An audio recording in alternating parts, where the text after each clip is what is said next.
this Christian Life program today, Panginoon. We ask you to bless each and every one of us, O Lord God. Be with us today, O Lord God. Fill this place with your Holy Spirit, Panginoon. And remove everything that does not belong to you, O Lord God. Lord God, we ask you to bless our speaker, O Lord God, Brother Corwin.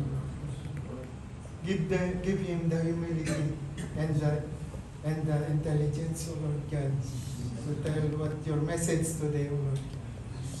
Lord God, we ask also to bless each and every one of us, that our team head, O Lord God, our music ministry, O Lord God, and all our service team, O Lord God. Maraming salamat po, Panginoon, for I see in their eyes their eagerness to serve you, O Lord God. Lord God, we praise and thank you, O Lord God, sa araw na ito, O Lord God. Napakasaya namin, Panginoon, dahil nagsaserve kami sa iyo, Panginoon. And most of all, Panginoon, we ask you to bless our participants, our newly found brethren, O Lord God. Bless them, O Lord God. Open their mind, open their heart, and let their spirit submit to you, O Lord God, so that they can understand and do it in their life, the message that you will give them today, O Lord. Because we know, O Lord God, that we are still baby when terms that knowing you, O Lord God. That's why we need this talks, O Lord God, upang mas lalo kami mapalapit sa iyo, O Lord. Lord God, kung ano man yung mga pagkukulang namin, O Lord God, kayo po ang magpupuno sa amin, O Lord God. Ang tanging hiling po namin, O Lord God, ay gabayan mo po kami, O Lord God, at hawakan mo po kami sa aming mga kamay, O Lord God. At huwag mo kaming bibitawan, O Lord God. Lord God, maraming salamat po for all our brethren, O Lord God, who are always here, ready to share their time, their treasure, and their talents, O Lord God. We know, Lord God, that all of this came from you, Lord God. Lord God, maraming salamat po, Panginoon, for the venue, O Lord God, and for the safety that you have given to every one of us, the protection, O Lord God, and also our families, O Lord God. Thank you for the blessing and protection. Our families who are here, who are in our home and in the Philippines, O Lord God. Maraming salamat po, Panginoon. At sana po, Lord God, ay makatapos lahat ang aming mga kapatid hanggang sa huling talk ng aming Christian Life program, Panginoon. At sama-sama po kami po, Panginoon, na mag-serve sa iyo, O Lord God, walang bibitaw, at hanggang sa huli, madapaman kami, O Lord God, ay muli kaming babangon at mag-serve sa iyo, O Lord God. Dinadalangin namin, O Lord God, na walang malalagas sa amin, kundi madaragdagan pa kami, Panginoon. Lord God, gabayan mo po kaming lahat, at sana po ay gamitin mo ang bawat isa sa amin, lalo na ang aming speaker, yung mga nakaraan ni speaker, ang aming speaker ngayon, at mga susunod pang speaker, O Lord God. Give them all the knowledge, O Lord God, na may impart ang mga gusto mong message na iparating sa amin, Panginoon. All this we ask through the mighty name of Jesus. Brothers and sisters, let us glorify the Lord. Glory be to the Father, to the Son, and to the Holy Spirit, as it was in the beginning, is now, and ever shall be, world without end. Amen. Pwede na po tayo kung mga kapatid. Ano po yung talk number 1? Sabay-sabay po natin bigkasin. God's love. Yung talk number 2 po. And yes. Yung talk number 3. Repentance and faith. And ngayon po ang ating topic is the Christian ideals. Loving God and neighbor. Before I forget po pala mga kapatid, ako po ang nakatayo kasi medyo masama po ang pakiramdam ng ating teammate. So ako po muna ang mag-MC. So So, ito pong ating pag-aaral mga kapatid is continuous po ito. Once na may na-miss tayo, hindi natin mabubuo yung whole summary ng ating Christian Life program.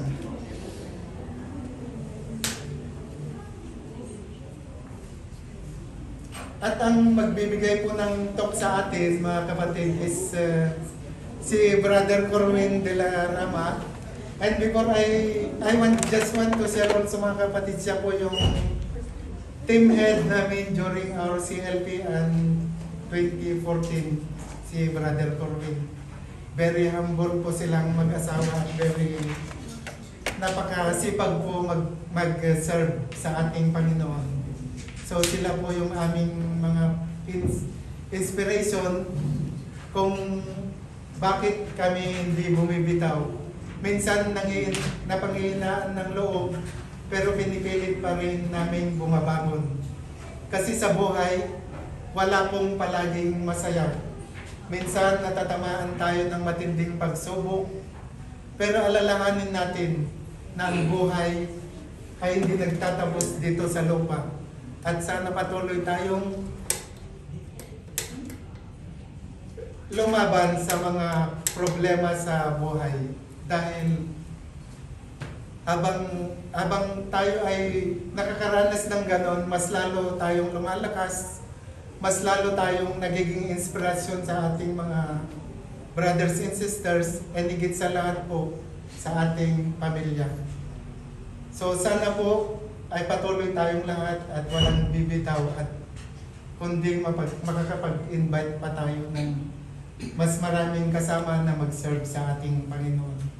So hindi ko na po patatagalin mga kapatid, just a small introduction po sa ating speaker.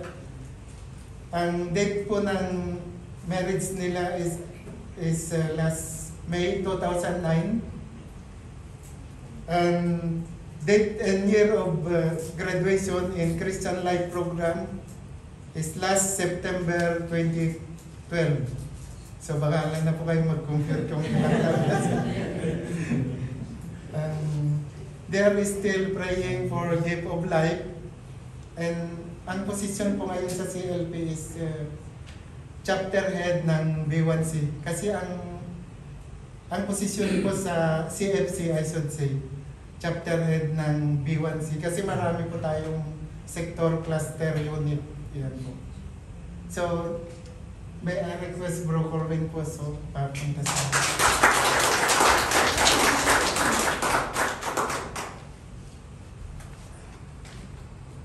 Alam ko bro, sasabihin mo yung birthday ko bro. Parang matik yung 1980. Hindi mga kapatid, ayusin ko lang po yung aking lahat, mga brothers and sisters. God is good? All the time. All the time? God is good. Ayan. So, kumusta po kayo mga brothers and sisters? Actually, kanina, nung pagpunta ko kanina dito sa inyong venue, medyo kinakabahan ako. Sabi ko, ilang kaya yung pupunta? And sabi ko, sana mapuno. Na sana lahat ng mga participants ngayong araw na to makadalo sa ating session for today. Kasi napakaganda po ng ating session mga kapatid. And, yun nga po, napakilala po ko ni Bro Rodel kanina. And ako po muli si Brother Corwin de la Rama. Ayan. And actually, pumili lang po kami ng medyo maganda-gandang picture. Eh, noong time na to, may book pa ako ngayon, wala na. Pero I mean, ayan, pinakilala ko po yung aking wife sa inyo, si Sis March de la Rama. Ayan. So, bago po ako mag-start mga kapatid, gusto ko lang po tanungin yung mga participants natin, kumusta po yung nagiging journey nyo mula po na nag-start kayo ng day 1 ng inyong CLP? Kumusta po yung experience nyo? Na-excite po ba kayo every time na attend kayo ng CLP? Yes. Or may mga konti minsan argument, attend pa tayo o hindi? No? Pero alam nyo mga kapatid, kung iisipin talaga natin, no? Yung time na you choose to be here mga kapatid, every now and then, every CLP session nyo po, it shows yung inyong humility. No? It shows yung inyong pong selflessness para sa Panginoon. And for that mga kapatid, just simple yes na piliin nyo yung tamang gawin. for sure mga kapatid, i-bless po kayo ng Panginoon. Amen? Ganun din po sa ating mga service team, you know? And alam natin yung bawat isa sa atin may mga kanya-kanyang pinagkakaabalahan, no? Family time, and especially ngayon today is Sunday, pero pinili nila to be here mga kapatid para po mag-serve sa inyo. So ito po yung kagandahan ng Couples for Christ mga kapatid. So sama-sama po tayo in journeying in our faith, you know? Ayan. So we've been married for ilan po na? 14 years. Ayan. So, ayun nga po, sabi nga po ni bro, we are still praying na sana ipagkaloob sa amin ng Panginoon. Na sana one day, magkaroon din po kami ng gift of life. May experience din namin yung kumbaga how to have a family. Pero although dalawa pa lang kami ni sis mga kapatid, we are so blessed. Kasi, nabiyayaan naman po kami mga kapatid ng napakaraming brothers and sisters in our community. Let me introduce you, ito po yung aming chapter B1C. Ayan. And medyo ganyan na rin po kami karami ngayon, tulad po ng B1B. And tulad ninyo mga kapatid, nag-start din po kami bilang isang participants. Nakaupo rin po kami na tulad yung back then in 2012. And hindi rin po namin nakalain na tatagal kami sa community ng ganito katagal. And ito po yung mga naging unang household namin kasi after po ng graduation mga kapatid, or dedication, magkakaroon po tayo ng household family. So sila po yung aming mga naging household family mga kapatid. And then after a year, ayan, siguro sabi ng Panginoon, siguro tayo naman Corwin na maging household leader ka. So alam niyo naman po dito sa atin, basta yung pagsaserve po natin sa Panginoon, always say yes mga kapatid. Say yes na kahit minsan feeling natin we are not capable or doing the service sa Panginoon. Pero once i-surrender niyo yung inyong sarili mga brothers and sisters, you will be equipped, you will be enable. And marami po kayong matidiscover na magagandang bagay. And for sure mga kapatid, yung pag-say niyo po ng yes, marami na pong wonderful things na naghihintay po sa inyo as you journey in your life dito po sa CLP. You know? And then after that a year, syempre nagkaroon po ng changes. Kasi kailangan po mag-extend naman tayo sa ating mga ibang mga brothers and sisters. So we have another new family, household family, and then another new family. And then by the way, brothers and sisters, actually, before po, kami ni sis, kami po is from chapter B1B. Dito po sa yung chapter. And most of yung mga brothers and sisters po natin dito na service team, is dati po namin silang kasama sa chapter. So nagkaroon lang po ng konting changes again, that's why naging B1C naman po kami. Ayan.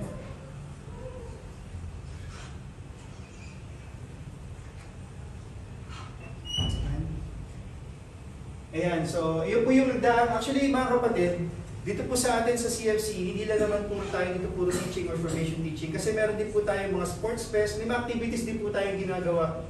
No, katulad po nito, yung nagdaang sports fest natin itong last, kailan nga ito process, after last 2 weeks po siguro, or last month.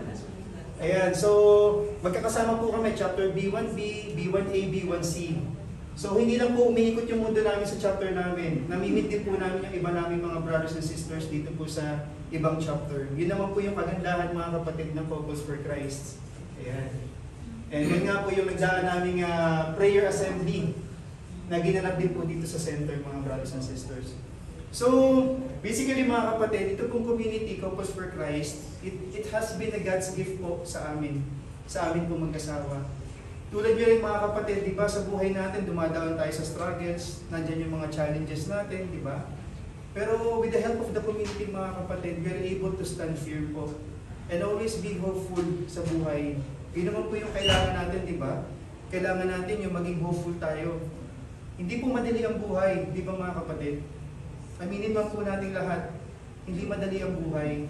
Pero ito po yung isang napakagandang blessing po para sa atin na mabiyayaan po tayo ng ganitong community. Because with this community mga kapatid, sasamahan po nila tayo in our journey, in our faith mga kapatid. Amen po ba yun? Amen. Amen.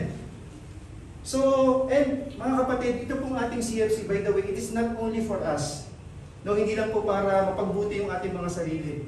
The reason why we are pinagbubuti natin yung ating sarili para maging inspiration tayo, para maging light din tayo sa ibang tao. Ito po yung kagandahan mga kapatid ng ating community. So, bago ko po simulan yung aking talk proper mga kapatid, magkakaroon lang po tayo ng konting group activity. Okay lang po ba? So ang tawag po natin dito is, what would a Christian do?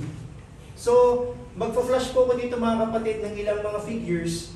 And then sabihan nyo lang po mga kapatid kung ano po ba yung dapat gawin ng isang Kristiyano. Diba? Madali lang, no? So let's say for example, ayan. Siyempre dito sa kanan, upper right corner, school supplies, no? Marami dito sa opisina. Nakikita niyo po ba ito sa office, mga kapatid? Yung stabilo, yan, ballpen, notebook, ayan, yung calculator, typewriting, ang dami, no? Eh minsan nakakatempuhanin. Ako minsan, guilty rin ako minsan dyan, no? And after now, nakikipaglaban pa rin ako sa sarili ko, no? But I mean, being a Christian, mga kapatid, what should we do? Kailangan ba natin kumuha kahit wala nakakakita? Bro, sis, okay lang po ba makuha yung inyong idea? Bro,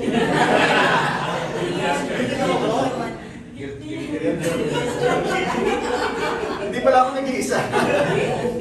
So maraming guilty rito, no? Especially pag meron tayong attendant, let's say for example, siguro sa may mga anak, minsan nakangailangan ng ballpen or pencil o stabilo para sa school, eh, kulang tayo sa oras. Eh, yun na yung pinaka-easiest source, no? Di ba mga kapatid? Pwede natin kuhanin. But again, what would a Christian do? Di ba? In the back of our mind, mga kapatid, kailangan natin isipin kung ano pa talaga yung tama. Di ba? Let's say dito po, sa groceries. Ayan, so napakaliliit na item. And suwak na suwak sa bag natin. So okay lang po ba na kumuha tayo, mga kapatid? Di ba? Hindi. Okay lang ba na, let's say for example, ito nangyari sa akin sa cashier. Nagbayad tayo. And then napalabis yung sukli ng cashier.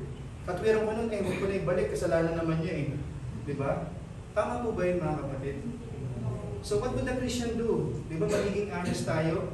Ibabalik natin yung sukli na nararapat natin ibalik, di po ba?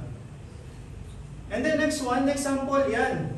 Poverty, hunger, and ito mga kapatid, nangyayari po ito sa lahat po ng sa lahat ng bansa, maging sa Pilipinas, di po ba? And as Christian, mga kapatid, ano po yung dapat natin gawin sa kanila? Bro Geoffrey, pwede ko po bang mahingi yung suggestion? As a Christian, what would you do? Para po sa mga nagugutom, sa mga mahihirap. Become a good Samaritan. Amen. Bigay ka ng counting. Tulong. Kasi mga kapatid, lagi nating isipin, we are so blessed po in many ways. Hindi lang po dahil wala tayong pera. Sabi nila, ay bro, hindi ako blessed kasi wala naman akong pera. Hindi lang naman po sa pera tayo makakapag-share ng blessing sa ibang tao, di ba? So napakarami pong paraan, mga brothers and sisters. And then next one.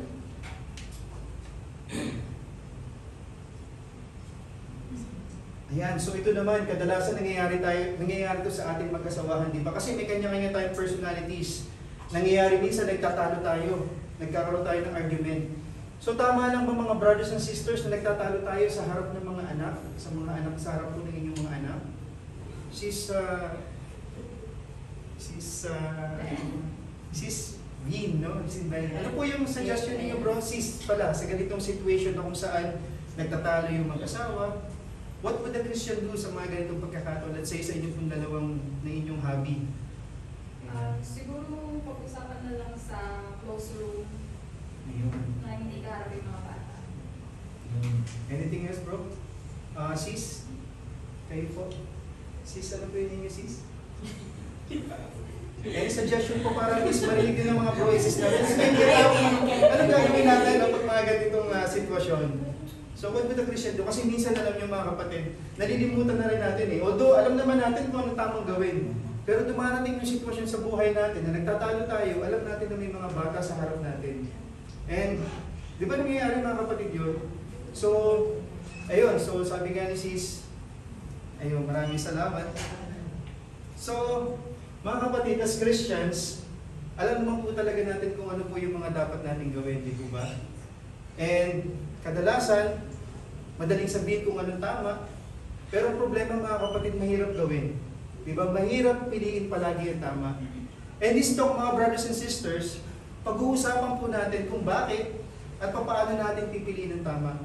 So, the topic for today, mga kapatid, is the Christian ideals, loving God, and loving neighbor. Ayan. So, pag sinabi ba natin mga brothers and sisters na ideas, Ano po yung unang pumapasok sa isip nyo? Siguro pwede na ako magtanong sa service team. No? Baka sabihin nila, napupuruhan yung mga participants natin. Si bro, when you say ideals, ano po ba yung naiisip natin? Parang highest form of principle. Iyon, tama si bro. It can be highest, sabi ni bro, highest to your standard. It can be perfect, mga brothers and sisters. Ang sabi po dito, ayan, ideal is most suitable which satisfies one's conception of what is perfect. Siguro ng mga binata, dalaga pa tayo mga bro and sis, di ba noon meron tayong ideal guy, di ba? Meron tayong ideal woman, and then siguro nun excited pa tayo na sabihin sa mga kaibigan natin kung ano yung ating ideal girlfriend, di ba? Or ideal boyfriend. Pero ngayon mga kapatid, ibang level na tayo, no? Kasi ngayon iniisip na natin, what is our ideal vacation? Yeah, nakaka-relate ba kayo sa akin mga kapatid? Okay lang ba makahingi ng konting suggestion kung ano yung inyong ideal vacation na sis Cyrus? Kasi actually, kaya kung maitanong, every time na lang mabibigyan kami si March ng opportunity na makauwi, lagi na lang gusto niya ang gana pumunta ng Batangas, umuwi ng Pilipinas. So gusto sana ay malaman din, ano ba yung ideal vacation niyo sis? Para sa akin, Pilipinas. Ayun. Kakasundo tayo sis. Kayo po bro, Johnny Moore. Tama bro, Johnny Moore, no? What is your ideal vacation, bro? Kahit saan lugar, basta with my family. Yun, amen. Pwedeng Paris, di ba bro? Or somewhat sa ano, di ba? Parang wala akong marinig na gusto pumunta na ibang bansa, ano? Sis, kayo po, ano po yung ideal vacation nyo ni husband? Gusto may snow. Yun! Kaya sinasabi ko yung ideal vacation, nung may mga weeks doon. Anyway, salamat mga kapatid. Actually, bukod po sa ideal vacation, di ba, iniisip din naman natin kung paano maging ideal husband. Di ba? Kapinsan-minsan iniisip din natin how to be ideal wife. Di po ba? Kung paano tayo magkaroon ng ideal family, paano ba natin bubuuin ng maayos yung family natin, paano natin paghahandaan yung ating retirement. Di ba? Well mga kapatid, this ideal, wala pong masama na magkaroon tayo ng ideal sa buhay. Maganda nga po yun kasi nabibigyan po tayo ng wisdom. No? Ito is God's gift mga kapatid. It's a wisdom from God na kung saan nagkakaroon tayo ng purpose. Diba? Nagkakaroon tayo ng goal. And then suddenly naisip natin, bakit nga ba tayo nagsusumikap dito sa UAP? So these ideals mga kapatid helps us to move forward. Di po ba? Pero bilang Kristiyano, kailangan po, or dapat po, ang ating ideal is to love God, diba? And to love our neighbor. Tama po ba? Do you agree mga kapatid? Yan.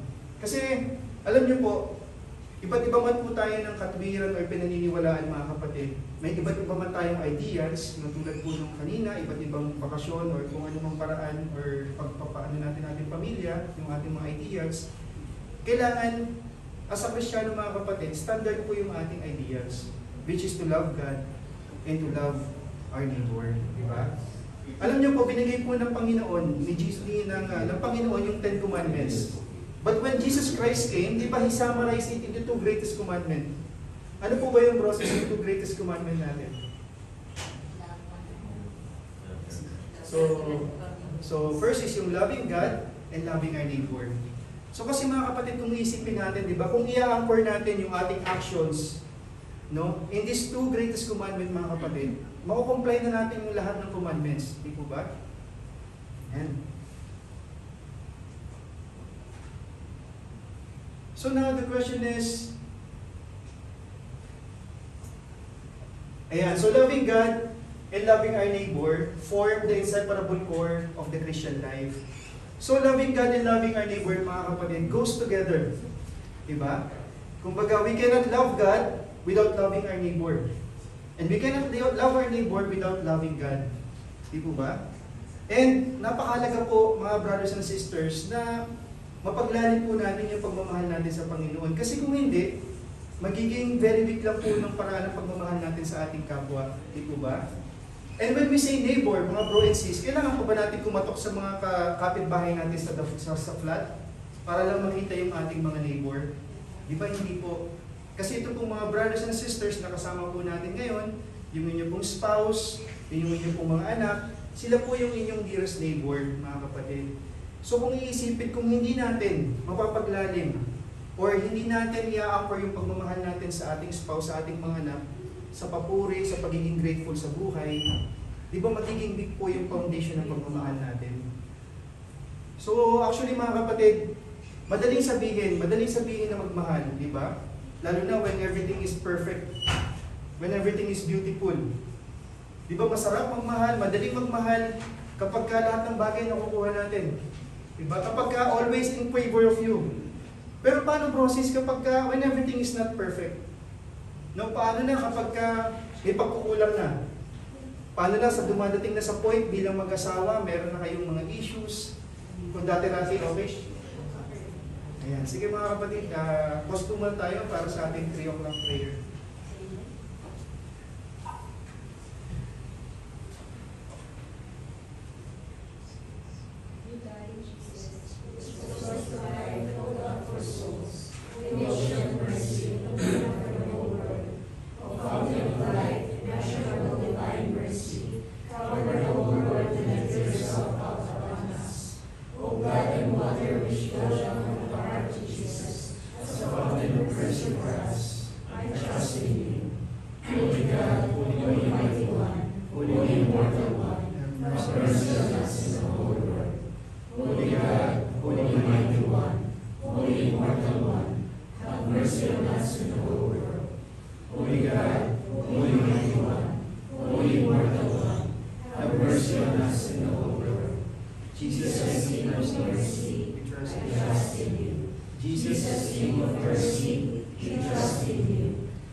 Ayun, yun nga po, nabanggit ko mga kapatid na di ba madaling magmahal na when everything is perfect. So, paano na mga kapatid kung hindi na in favor sa atin? What if nandyan yung imperfection no, sa bilang mag-asawa? Kung dati-rati, nung unang mga stages of our marriage, napaka-perfect na lahat. What if later stage ng ating marriage up to this current relationship natin mga kapatid, may mga may mga arguments na, di ba, may mga imperfection na.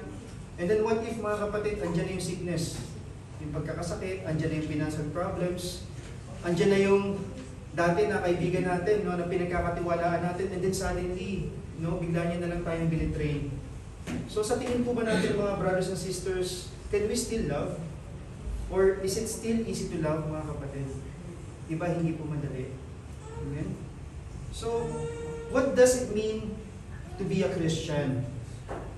Ayan, sa mga situations, mga brothers and sisters na pinakita ko po kanina, kung mapapansin nyo, yung pong inyong mga, based on your responses, so parang andun yung characteristics of pagiging tapat, di ba? Pagiging honest, andun yung respect, yung pagkakagalit ng mag-asawa, and andun din yung humility, di ba? Kumbaga, to be Christian means to love. Like how Jesus Christ loved. Paano ba magmahal ang Panginoon, mga kapatid? Ano bang klase ng pagmamahal meron ng Panginoon? Di ba? Unconditional ito. Ang pagmamahal ng Panginoon sa atin, very, very selfless. Di ba? Giving, truthful, mga brothers and sisters. So, ibig sabihin, to be Christian is, to be a Christian means to love tulad kung paano tayo minamahal ng Panginoon. Malinaw po yun, Rosis? So, loving God is our highest ideal. So, paano ba natin minamahal ang Panginoon, mga brothers and sisters? Is it enough that we say that we love the Lord? Is it enough na let's say nagsisimba tayo pag Pasko? Or pag bagong taon, pag birthday natin, or kapag ka-feel natin? Tayo po ba mga kapatid, matanong ko lang po, nakakapagsimba po ba tayo at least every week po? Amen. Actually, mga kapatid, gusto ko lang pong bigyan ng konting siguro importance po yung Mass. Kasi yung Mass po mga kapatid, this is a highest form of worship, a highest form of prayer. And kung nakatin nga po kayo ng Mission Pilipino, sabi ni Father Hans, is yung Mass is a healing Mass. Di mga kapatid? So kaya po napakaganda po na at least makapagsimba po tayo araw-araw. Pero syempre, since may mga kanya-kanya tayong obligation and responsibilities, at least man lang sana yung weekly obligations natin, makapagsimba po tayo. Di po ba? And hindi nang dapat na kaya tayo sisimba dahil meron tayong hinihiling sa Panginoon or dahil masyado tayong inspired dun sa pare, hindi ka antok-antok yung kanyang mga sermon.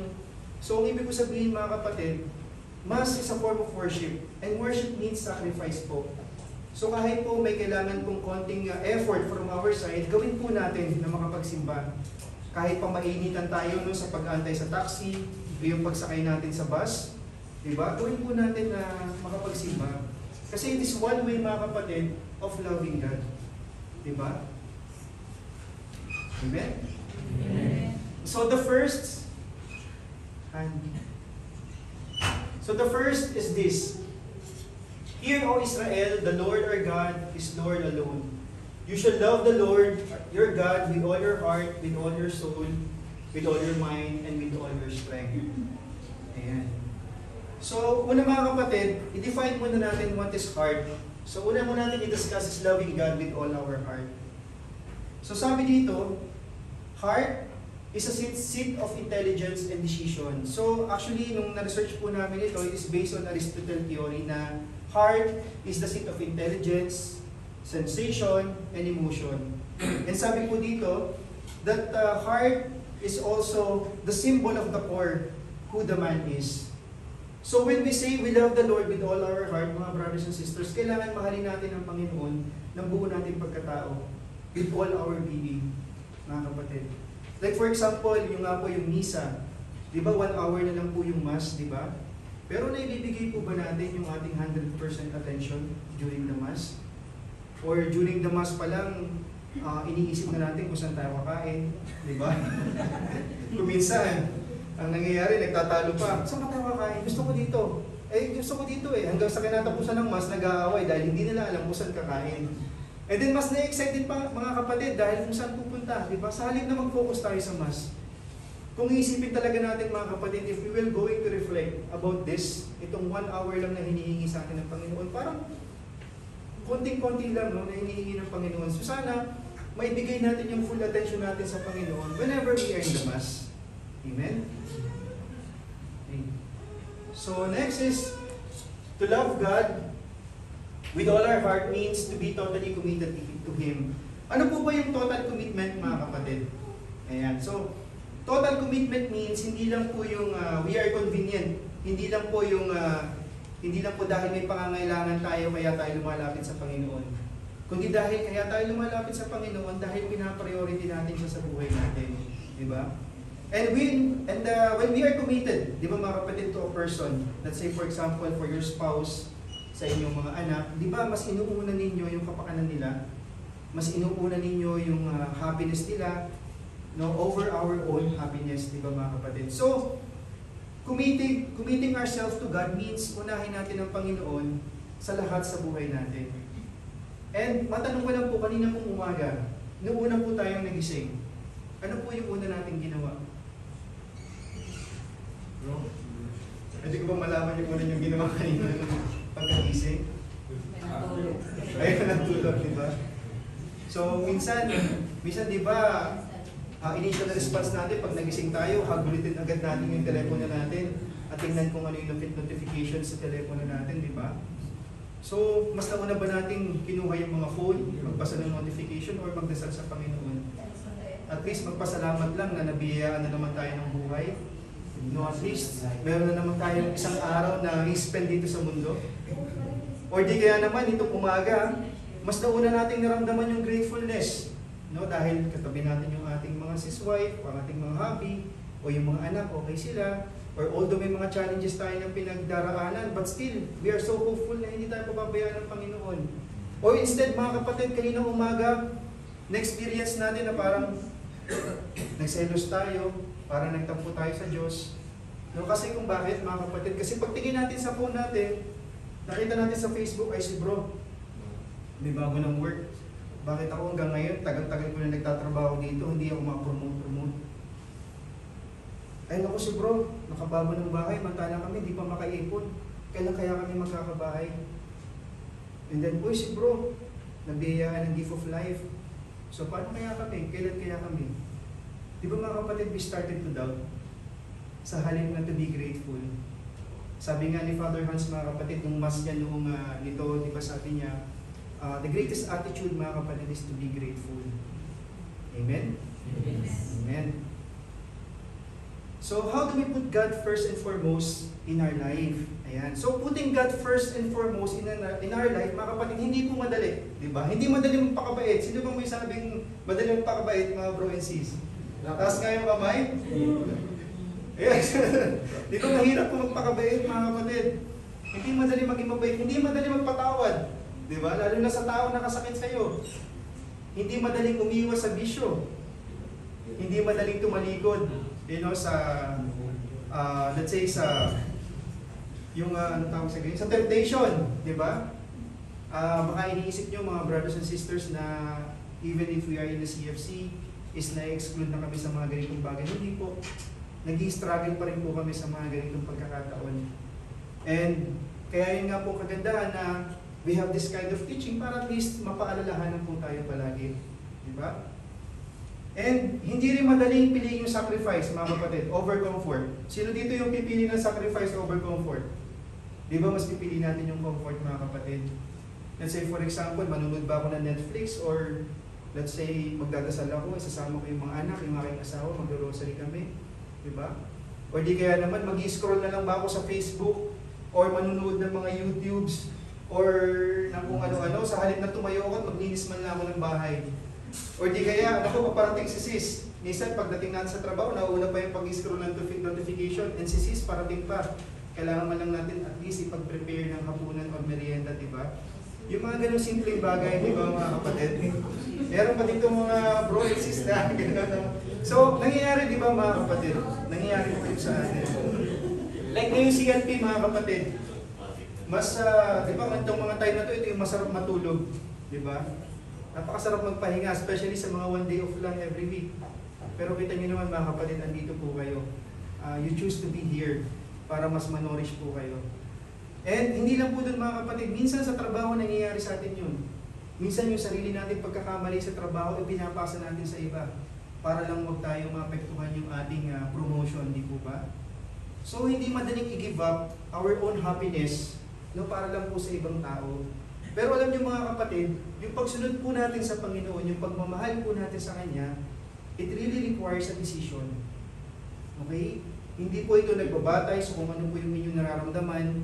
It is not based on your feelings. It is not based kung ano po yung madaling gawin. Let's say kung for example, kung uunahin po natin yung galit, yung pagtatampo, sa tingin po ba natin mga brothers and sisters, magagawa po natin yung kagustuhan ng Panginoon sa atin? Di po ba hindi? So, we need also to develop, a personal relationship with Him. So, paano po ba natin ito magagawa mga brothers and sisters? So, magagawa po natin ito if we spend time with Him in prayer and reading the Scripture. Ideally, mga kapatid, to pray is to make time for the Lord. Di po ba? In a solitude. Pero since marami po tayong pinagkakahabalahan, and we have all the time in a day na makapagdasal po tayo, di ba mga kapatid? And konting lang po mga kapatid, konting tips lang po to help you pray more diligently. Kasi nangyayari din po ito sa atin, no? Yung napaka-importante po mga kapatid na makapag-set po tayo ng dedicated time, no? Na makapagdasal po tayo. Hindi po yung saka po tayo magdadasal kung kailan patulog na po tayo, di ba? Yung kung kailan hihiga na tayo.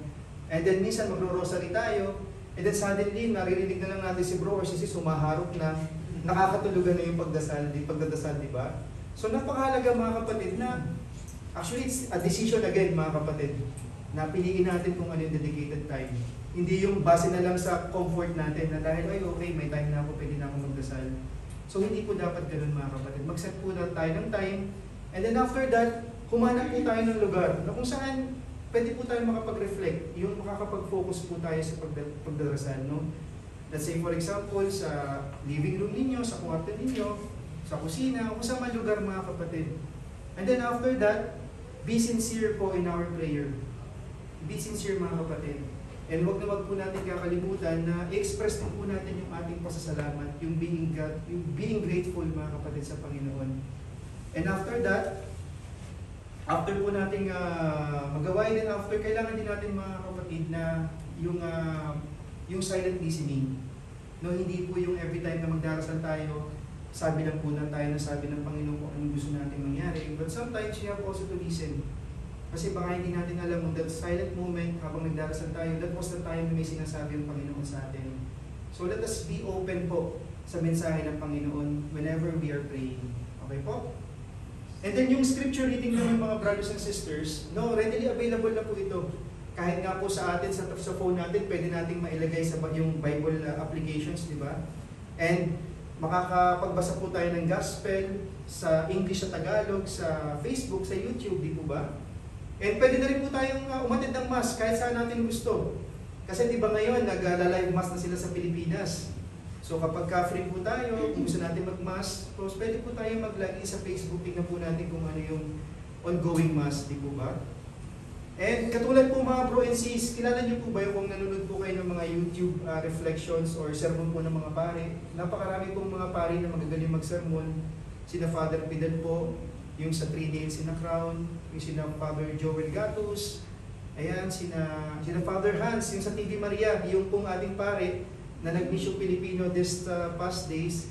Every Friday po yata siya sa TV Maria Mas. So pwede po natin siyang abangan doon. Ayan. So next is loving God with all our mind and soul. Ayan. So how do we love God with all our mind and soul, mga brothers and sisters? So we love God with all our mind and soul by keeping our mind clean and holy, free from evil and impure thoughts, free from uncharitable thoughts, free from suspicion that entrange relationships, and free from worries knowing that God will take care of us. So sa panahon natin ngayon mga brothers and sisters, di ba, mapapansin natin napakarami ng temptation, di ba, napakarami ng distractions, kanya-kanyang paniniwala, kanya-kanyang katwiran, and kung minsan hindi na ito in line sa pagiging Kristiyano, di po ba? So para sa atin, napaka-challenging po to keep our mind pure. You know? Yung bang tipong hindi tayo makakapag-isip ng masama sa kapwa natin, o hindi tayo makapanghusga ng kapwa natin. Napakahirap po, di po ba mga kapatid? And yung pong kasalanan, it doesn't start, mga brothers and sisters, with the actual doing of the sin. Yung sin po is magsisimula when you think about doing that sin. So para makapag-isip po tayo ng hindi maganda or na masama sa ating kapwa, so ibig sabihin, our mind is not pure. Our heart is not pure. So from Matthew 5:27 to 28, you have heard that it was said, you shall not commit adultery. But I tell you that anyone who looks at a woman lustfully has already committed adultery with her in his heart. Yan. So, isang magandang paalala po ulit ito sa ating mga brothers. You know? So, even if you look at a woman, you know, if you look at a woman, you know, with lust on her, ibig sabihin mga brothers na we are already guilty. Siguro hindi lang po ito sa kalalakihan, sa kababaihan din po ito, di ba? And hindi naman nga po masama na mag-appreciate po tayo ng kagandahan ng kababaihan, di ba? Pero ang nga lang, kailangan hindi natin ito samahan ng lust, you know, mga kapatid. So huwag po natin samahan ito ng lusts. Ayan. So, ayan. So let us try, mga brothers and sisters, yan, to guard our thoughts. Kasi sabi nga po, you know, an empty mind is an evil spirit playground. So kaya po napakahalaga na punuin po natin yung ating isipan ng magagandang bagay, ng mga kabutihan. Let's say for example, yung kung i-treat po natin yung ating mga kapwa ng may respeto, with purity, and then mapaglalim po natin yung relationship natin sa Panginoon. And in addition, mga brothers and sisters, tulad po nung nabanggit kanina, we should also be free from worries, knowing that God will take care of us. Sabi nga po mga kapatid, if you have a moment, if you have a time to worry, then you have time to pray, di ba mga kapatid? At kapag dumalating po yung time na parang masyado tayong nag-worry into something na alam naman natin na we are not in control, then let us remind ourselves mga kapatid na we are not in control. Matuto tayo na mag-surrender. Diba? Matuto tayo na ipaubaya yung lahat sa Panginoon, yung ating mga worries. Sabi nga po dun sa isang Bible verse, mga bro and sis, from Matthew 11 verse 28, "Come to me, all who are weary and burdened, and I will give you rest." Ayan. Next mga kapatid is, we can love God with all our soul by being at the disposal of God for His purpose, by thinking of ways to serve God. So loving God with all our soul, meaning mga brothers and sisters, that we have to open our heart completely to Him. Kumbaga, making ourselves available for His purpose. Amen? And actually, ito po mga kapatid, when we love God with all our soul, meaning it is an act of sacrifice. Kumbaga, kung saan man tayo dalahin ng Panginoon, kung ano man yung paggawa niya sa atin is gagawin po natin. Kahit pa may mga setbacks tayo sa buhay, kahit pa may mga challenges tayo na pinagdaraanan. Naalala ko din mga kapatid, nung that time, nung pandemic na nawalan din po ako ng work for many months po. And syempre, normal po na makakaranas tayo ng mag-worry tayo, yung fear, especially hindi po natin alam kung kailan tayo magkakatrabaho. But again, I was so blessed kasi nabigyan po ng opportunity na makapagkaroon po kami ng CLP. And I was assigned para po maging team head through Zoom. So on those moments, mga brothers and sisters, na I was so down dahil walang work. Alam niyo po kung gaano naman ka-importante yung trabaho sa atin. But still, nagkaroon ako ng enlightenment na hindi naman umiikot ang mundo dahil nawalan ka lang ng trabaho. Marami ka pang pwedeng gawin which is more pleasing sa Panginoon. So I was given that opportunity na makapag-serve bilang team head. And hindi lang po sa akin, may mga kaibigan, may mga kapatid din po tayo in our community na nawala ng work and then they choose to serve God sa simbahan, di ba? Nag-serve po sila as a lay minister, as a lector, mga kapatid. So, this is one way, mga kapatid, of loving God with all our soul. So, wag po natin ilayo yung ating sarili, mga brothers and sisters, sa Panginoon, no matter what situation we are in. You know? Kumbaga, i-grab po palagi natin yung every opportunity na kapag-serve po sa Panginoon.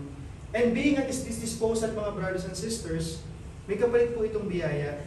Kasi na-experience po natin dito yung guidance ng Panginoon, di ba? Mas lumalalim po yung ating relationship sa Panginoon. Kasi buo natin pinagkakatiwala yung sarili natin eh. Nagamitin niya tayo sa kung ano man yung gustong ipagawa sa atin. Amen, mga kapatid? So next is loving God with all our strength. Ayan. So what is loving with all our strength, mga kapatid? Narinig niyo na po ba yung tatlong T? Yung time, talent, and treasure na banggit po kanina ni Bro Rodel. Ayan. So, loving God with all our strength means giving God our time, talent, and treasure to glorify God. So, loving God with all our strength means, mga kapatid, that we must commit our physical and mental energies for His service. It is not enough, mga kapatid, that we have faith in our heart, pero hindi naman natin ito minamanifest in our actions. Di po ba? And the question, mga kapatid, are we utilizing the abilities and strength that we have in service for the Lord? Are we giving our best to Him, mga kapatid? Or most of the time, we just select to be more in our comfort zone? Diba? And we should give time, mga kapatid, to serve God, to serve the Lord. Kaya naman po, we really honor yung mga brothers and sisters natin na nagsaserve sa simbahan. No, yung mga lay ministers natin, yung mga volunteers, and even in the CLP, mga brothers and sisters, yung pong ating buong service team. No, yung team head, yung assistant team head ninyo, yung service team, DGL, lahat po sila, they choose to be here para po makapag-serve sa inyo. And that is one way, mga brothers and sisters, of giving back the glory to Him na mga kapatid natin na nandito po as service team. At hindi lang po ng kanilang time and strength, but also the talent. Kita-kita nyo naman po how joyful yung ating mga music meet kanina na tinuturuan tayo ng praising song, di po ba? So marami naman pong paraan na makapag-serve tayo sa Panginoon, hindi lang naman po dito sa community. So pwede rin po sa ating mga sariling tahanan, pwede rin po sa ating workplace, or kung saan man po tayo pumupunta, mga bro and sis. Yan. So next is loving our neighbor as ourselves. So nasa second part na po tayo, mga kapatid. Kanina po kasi we are talking about loving God. So now we are talking about loving our neighbor. Ayan, sorry, medyo napatagal. So sabi po dito, mga kapatid, Slide ba? So you should love the Lord your God with all your heart, with all your soul, and with all your mind. This is the greatest and the first commandment. The second is, you shall love your neighbor as yourself. The whole law and the prophets depend on these two commandments. Ayan. So sabi dito mga brothers and sisters, we should love our neighbor as you love yourself. So mahalin po natin muna mga kapatid din yung ating sarili bago po natin magmahal ng ating kapwa. Kasi baka po na-exhaust na tayo or marami na tayong naibibigay sa ating kapwa, din nalilimutan na natin na pahalagahan at mahalin yung ating sarili. Sabi nga po, di ba, we cannot give what we do not have. So kaya po napakahalaga mga bro and sis na mahalin muna natin yung ating sarili. And then by that time, we can able to love our neighbor. Amen? So our perfect models for loving God are Jesus and Mary. Ayan, sila po dalawa yung perfect model of loving God mga kapatid. Kasi po si Mama Mary, all she has is yung kanyang trusts, yung pagmamahal niya sa Panginoon. Di ba sabi po niya, let it be done unto me according to your word. So wala po siyang pag-aalinlangan, kumbaga all she has is yung kanyang pong obedience at pagmamahal sa Panginoon. And the second greatest example is Jesus Christ, di ba? Sa dinami-dami po na temptations and challenges na ibinato sa kanya, but still mga kapatid, he stay focused sa pagmamahal at pagsunod sa Panginoon. Amen? So, love as Jesus loves. Yan. I give you a new commandment. Love one another as I have loved you. So, also you should love one another. Ayan. So, this is just a simple request mga brothers and sisters. It is not an option for us Christians. Kumbaga as Christians, kailangan po talaga natin itong gawin. You know, we should love unconditionally tulad po kung paano tayo mahalin ng Panginoon. Actually mga kapatid, kung iisipin po talaga natin or magre-reflect po tayo yung ginawang pagpapakasakit at yung mga ginagawa ng Panginoon para sa atin, kumbaga walang sapat na dahilan para hindi tayo maging mabuti sa ating kapwa. Di po ba? So again, who is my neighbor? Ayan, in Luke 10:29-37, so Jesus is being questioned by a lawyer from a crowd. Ang sabi po ng lawyer sa kanya, who is my neighbor? And then sinagot po ito ni Jesus Christ through this parable of the parable of the Good Samaritan. Alam ko, very familiar po itong kwentong ito sa inyo, na kung saan meron po tayong isang Jew, na kung saan siya ay binugbog, pinagnakawan, diba, sinaktan, and then iniwan lang siyang nakahandusay na halos mamatay dun sa daan. And then unang dumaan mga brothers is yung isang pare.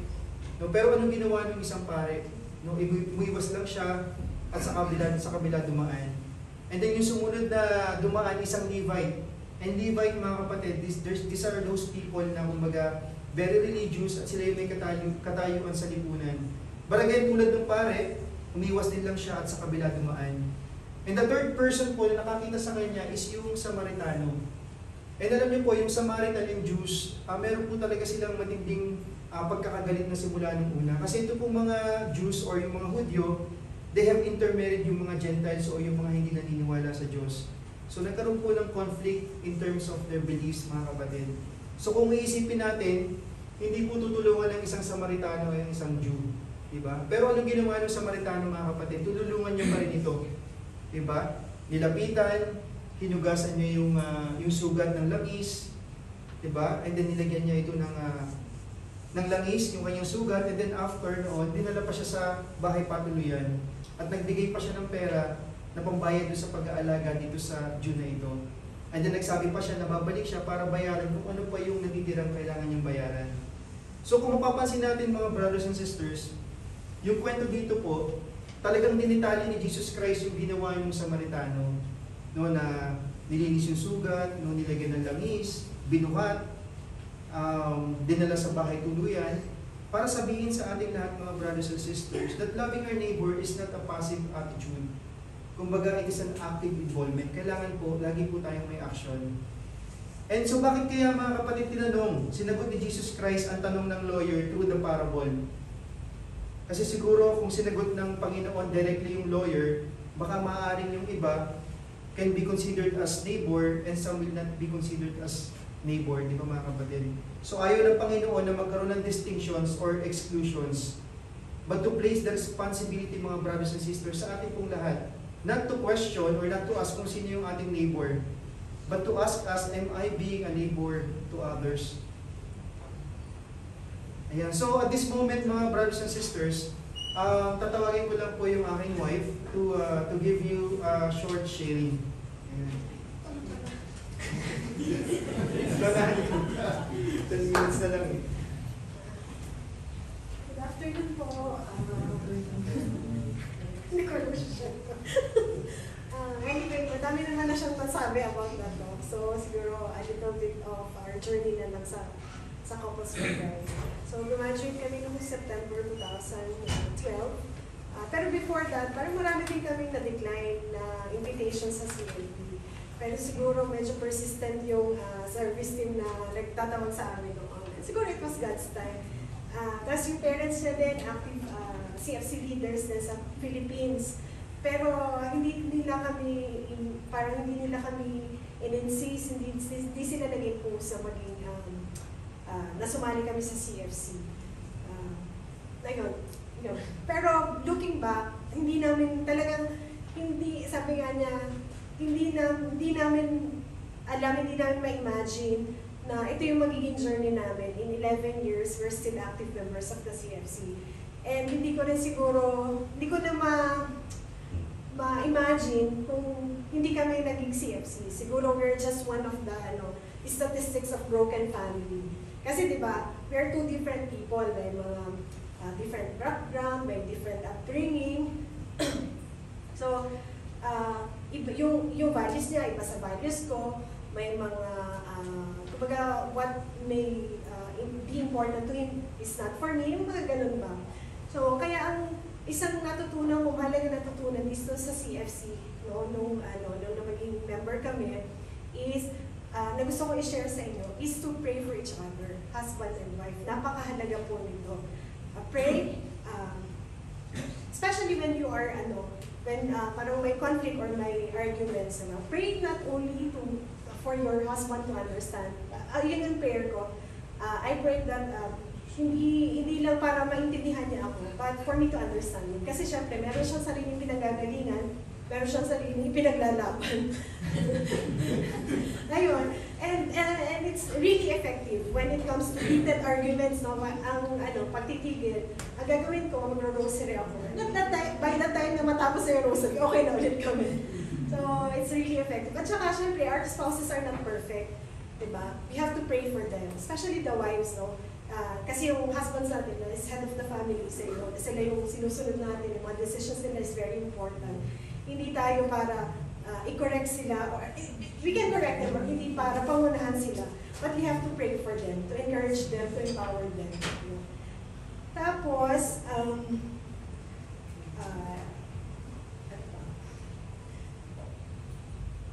and then yung pagsali namin sa CFC, no, yung pagiging malapit natin kay Lord, it doesn't mean na magagandang bagay na lang yung mangyayari sa atin. Of course, there will still be challenges, may mga difficulties, may mga heartaches din mararamdaman. And katulad na lang, nabanggit niya nawala siya ng work. Actually, 2 beses siya nawala ng work. Before, it was 6 months. And itong second time na 18 months, tapos at that time, bawas pa yung sweldo. Pero alam niyo yun, pag hindi ka mag-worry pag malapit ka sa Panginoon. And true enough, parang hindi naman kami pinabayaan. And actually, you will see people, members of the Couples for Christ, who are talagang dumada sa matitinding problema, no? Hindi lang financially, pagkakasakit, ano? Pero you will see them, hindi mo mahalata sa kanila. They are still very pleasant. They are still continuing to serve God. Parang they continue to praise God. Dahil napakaraming blessing, ramdam pa rin yung pagmamahal ng Panginoon. Tapos, and then, the CFC community was just but blessing for us. No? Sila na yung naging second family namin, away from our family. Ramdam namin yung, especially no COVID time, may mga nagpapadala ng pagkain. And during COVID then, when my family was sick by COVID, napakabilis lang ng pangyayari. Para in few days time, namatay yung daddy ko, parang 4 days lang ata nagkalagdag. Hindi pa nalabas yung result nung COVID, nung positive COVID, namatay na siya. Tapos naging critical ang mami ko at saka ang mother ko. And the strength and support namin noon is sa CFC community. Talagang nag-prayer vigil kami, na message sila nag-prayer vigil for the intention of the family. So yun yung duty ng community. And then, doon naman sa desire namin ng pagkakaroon ng anak, so just like any other couple, we're praying hard for you. And actually, yun nga yung isang namin dati na, parang ano ba, inhibitions namin sa pagsali sa Couples for Christ, may mga family yan, may mga anak yan, baka ma-OP lang kami, o baka ma-discriminate, ganyan, or baka ma-inggit lang kami. Pero sa pagsali namin, hindi namin naramdaman yung discrimination, yung judgment. Alam mo yun, ang maririnig mo lang is prayer. Pagka kasi sa atin, diba, lalo siguro sa mga taga-bukid, yung taga-probinsya, kahit di ka naman masyadong kilala, pag nakasalubong ka, ay, ba't wala ka pang anak? Bawag ka ba? Ang hina naman ng asawa mo. Alam mo yan, diba, parang, I don't know if you experience, pero yung na-experience ko, yung parang ikaw mapipressure sa ano. Pero dito talaga, parang pure love lang yung mararamdaman mo and prayers. And we feel empowered through that. Tapos, and I na-realize ko din, since we got married, we are already family. We're a complete family. Mas maliit nga lang yung circle namin. And then, yun lang po. So, I encourage you all to continue. So, let God bless you through the CLP sessions. And be more prayerful. And yun, I want to congratulate you that you have taken on this journey. God bless. Thank you, Sis Marge. Salamat for sharing. So again, mga kapatid, this question, siguro iwanan ko rin itong question nito sa inyo, mga kapatid. Am I being neighbor to others? And in conclusion, mga kapatid, loving God and loving our neighbor have been linked to the vertical and the horizontal parts of the cross. One directs upward to God, while the other directs horizontally towards our fellow men. Actually, mga kapatid, this loving God and loving our neighbor, it is often compared to as a cross. Kasi po ito yung cross, mga kapatid, it symbolizes po yung ating core teaching as a Christian. Diba? So yung cross po, mga kapatid, it represents yung intersection ng upward love or vertical love and horizontal love. Yung vertical love, mga kapatid, it points upward. So it symbolizes po our love and devotion sa Panginoon. It also signifies yung ating relationship sa Kanya, yung faith natin, yung pagsunod natin sa mga commandments ng Panginoon. And then the horizontal love naman po, it extends outward. So which symbolizes, mga kapatid, yung ating pagmamahal sa ating mga fellow brothers and sisters. It also signifies, mga kapatid, that we have the responsibility na to take care of them, diba? To show compassion for those people around us. So itong cross, mga brothers and sisters, hindi po siya makukumpleto if one line is missing, diba? Hindi pwedeng upward line lang, which means mahal lang natin ang Panginoon. Hindi pwedeng horizontal line lang or horizontal love na mahal lang natin yung ating kapwa. So as Christian, mga brothers and sisters, we have to do both. Diba? We have to love God and we have to love our neighbor. Ayan. So, sana mga kapatid, sana in this talk, mga bro and sis, gusto ko lang pong sabihin na sana wag po natin ipagdamot yung buhay natin sa Panginoon. No? Lalo na sa Panginoon, mga bro and sis.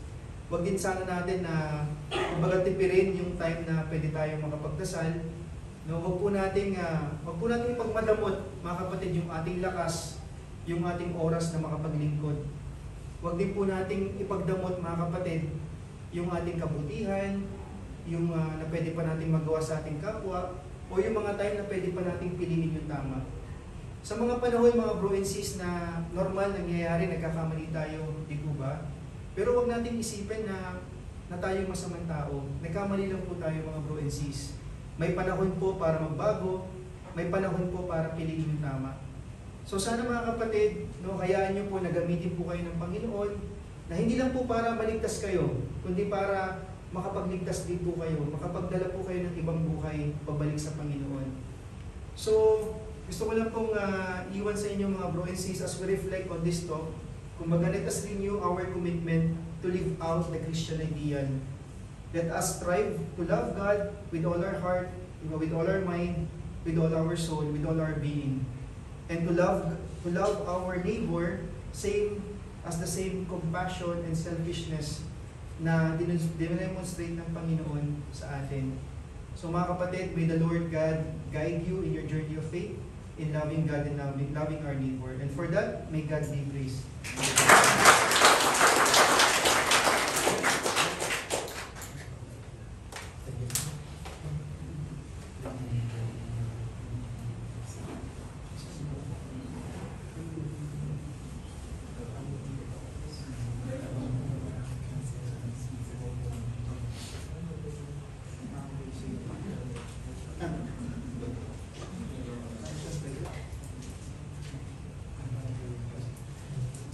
Truly mga kapatid, napaka-bless po natin kasi sa ngayon nabiyayaan na naman tayo ng napakagaling na speaker which touches our heart, which refresh our mind, and na-touch po talaga ako doon, although matagal na ako sa CFC. Still napakarami natin matutunan once na nag-attend tayo sa ganitong teaching. So maraming salamat bro and sis. Your sharing is naka-inspire din po sa aming lahat na magpatuloy. Sa reflection na po tayo.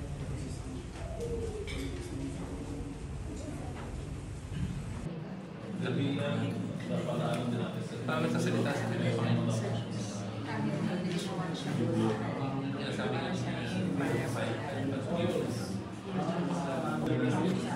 hindi, ibig sabihin, okay po ba sa inyo mag-tuloy?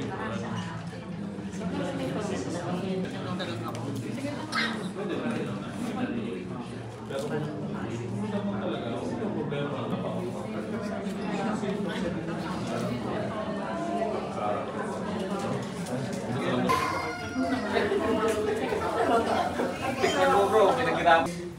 I-announce na lang sa group.